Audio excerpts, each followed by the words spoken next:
Mesdames et messieurs, ça fait longtemps qu'on ne s'est pas retrouvés ici rassemblés pour cette cérémonie des vœux.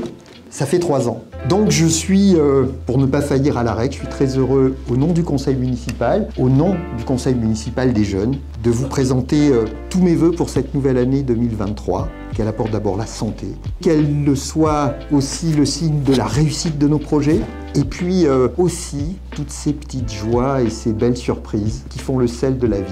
Je voudrais d'abord revenir sur quelques faits marquants de l'année 2022, et ensuite je vous tracerai les grandes lignes de ce que sera pour la municipalité 2023. Et pour moi, 2022, ça commence par un moment de solidarité exceptionnel pour l'Ukraine. Est-ce que vous vous rappelez, début mars, quand on a hissé le drapeau ukrainien devant la mairie? Et là, nous nous disons, on va essayer de collecter des vêtements, des couvertures, des biens alimentaires pour tous les Ukrainiens. Pendant 3 semaines, l'ancienne salle des mariages n'a pas désempli de carton. Vous avez marqué un grand élan de solidarité et je veux vraiment vous en remercier. Le deuxième élément que je retiens de cette année 2022, c'est 2 récompenses que Bure a reçues. Et ces 2 récompenses sont le signe de l'engagement que nous avons mis pour la transition écologique. La première de ces récompenses, c'est que nous avons obtenu la première fleur. Et alors cette première fleur, je veux aussi la dédier à des personnes qui ont travaillé pour que nous l'obtenions. C'est les agents techniques municipaux, on va les applaudir. Ils ont décidé qu'on aurait la première fleur. Et lorsque le jury nous a donné la première fleur, Slim m'a dit, bon allez, l'année prochaine on a la deuxième. Sauf que on ne peut pas tout de suite avoir la deuxième fleur, il faut attendre 3 ans. La deuxième récompense que nous avons obtenue, c'est la Marianne d'or du développement durable. Plusieurs actions ont été identifiées par le jury pour nous remettre cette Marianne. D'abord, il y a 4 ans, nous avons mis l'ancien espace Niclès à disposition des associations qui travaillent pour la transition, la Maison de l'écologie et de la transition. Nous avons recruté un chargé de mission dédié à la transition écologique. Nous avons réalisé notre plan climat local. Nous avons créé un comité citoyen, mis en place un plan vélo, et puis nous avons des actions pour préserver la biodiversité, les travaux d'aménagement de l'espace naturel sensible sur la Guyonnerie qui vont se terminer et que nous inaugurerons au printemps. Et puis cette opération que nous avons lancée en 2020 et dont je suis très fier, c'est une naissance, un arbre. Chaque année, nous plantons autant d'arbres qu'il y a de naissances et nous organisons une fête avec les familles pour planter quelques pousses. Voilà donc en tout cas pour ce deuxième prix. 3e élément fondateur de l'année, mesdames et messieurs, c'est notre jumelage avec Göstro. Je tiens à vous dire combien je suis heureux et fier que nous ayons passé un pacte de collaboration avec Göstro. On a donc décidé de procéder à ce jumelage qui aurait dû intervenir évidemment en 2020 s'il n'y avait pas eu le Covid et qu'on a dû reporter en 2022. En 2022, on a continué à mettre en place notre plan vélo. La ville est limitée à 30 km/h, nous avons identifié des aménagements à réaliser, mais il faut qu'on arrive ensemble à réguler notre vitesse et à s'accepter mutuellement sur l'espace public. Je pense que c'est la clé de la réussite de tous les plans vélo. Et puis je dirais un mot également sur l'église, puisque 2022 a été l'année où les travaux de l'église ont pu se terminer. Quand on a découvert la charpente toute neuve, on a été saisi par sa beauté. Aujourd'hui même, c'est le nouvel an chinois. Pourquoi je dis ça? Parce que cette année, c'est l'année du lapin. Eh bien, en 2022 à Bure, c'était l'année du sanglier. Je l'ai répété et je la trouvais très bonne. Bon, voilà. Attention, il y a beaucoup de sangliers. Énormément, il y a eu 2 battues qui ont été faites cette année. Donc on ne le fait pas par gaieté de cœur, mais il faut savoir qu'il y a de plus en plus de sangliers et qu'ils dévastent tout.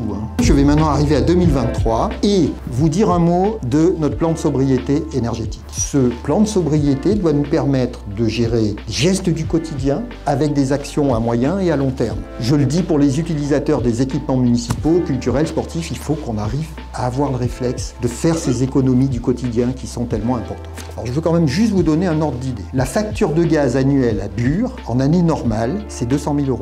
On passe de 200 000 € en 2022, 800 000 € en 2023.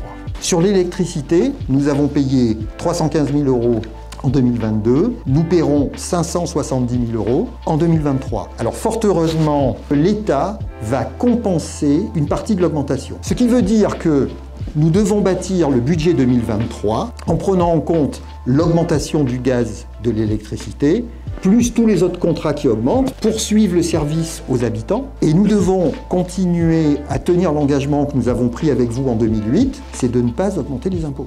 Mais pour autant, nous allons investir cette année. Et je vais vous donner quelques exemples d'investissements que nous allons mener. D'abord, nous allons lancer un plan de végétalisation des cours d'école. Nous avons 3 groupes scolaires et nous l'étalerons sur 3 ans. Nous allons commencer par l'école La Guyonnerie, nous poursuivrons par les Quatre Coins et nous finirons par l'école Léopold Gardet. Voilà, comment permettre aux enfants d'évoluer dans un environnement plus paysager, avec des îlots de fraîcheur. Le City-Stade, c'est le premier projet concret porté par le conseil municipal des jeunes. Le skatepark est vieux, comment on le remplace? Donc ils ont interrogé les collégiens, et là, écrasante majorité pour le City-Stade. Donc nous, on va installer un City-Stade. Nous allons également renouveler notre éclairage public avec le renouvellement des ampoules en mettant des LED basse consommation qui vont nous permettre de moins consommer et de payer moins cher. Nous allons aussi maintenant utiliser toutes les techniques de l'éclairage intelligent. Il faut dynamiser, moderniser notre éclairage public. Et puis les voiries. Nous allons poursuivre la rénovation de nos voiries. Comme nous l'avons fait pour l'église, nous demanderons le maximum de subventions. Nous lancerons ce premier semestre une réflexion sur le devenir du centre-ville. Nous avons le marché qui n'est plus très convivial, alors qu'il a des commerçants exceptionnels. Nous avons derrière le gymnase Chabra qui est maintenant très vieux. Bref, nous avons un ensemble. Le moment est venu de réfléchir à nouveau sur ce secteur. Dernier point, mesdames et messieurs, c'est notre mobilisation pour intégrer le parc naturel régional de la vallée de Chevreuse. Alors c'est une procédure assez longue qui porte sur 5 années. Le démarrage c'est 2021 et l'arrivée c'est 2025. Donc objectif, parc naturel régional de la vallée de Chevreuse. Voilà, je voudrais terminer en remerciant les élus de l'équipe municipale qui sont derrière moi. Ils sont extrêmement engagés. Je suis très fier de ces élus. Et puis je veux aussi remercier les services municipaux, sans lesquels évidemment on ne peut rien. Ils sont à votre service au quotidien. Il faut les applaudir. Merci pour eux. Donc nous ferons face aux défis, bien entendu, nous ne nous laisserons jamais abattre comme nous le faisons tous les ans. Pour ma part, je reste toujours autant mobilisé sur Bure, pour notre ville, pour vous. J'ai de l'énergie à revendre. En fait, j'ai de l'énergie à acheter au prix le plus bas possible, mais j'ai aussi de l'énergie. Quand j'ai écrit cette phrase, je me suis dit après, non mais j'ai de l'énergie à acheter. Donc en tout cas, mesdames et messieurs, pour Bure, pour notre ville, merci encore. Belle année 2023.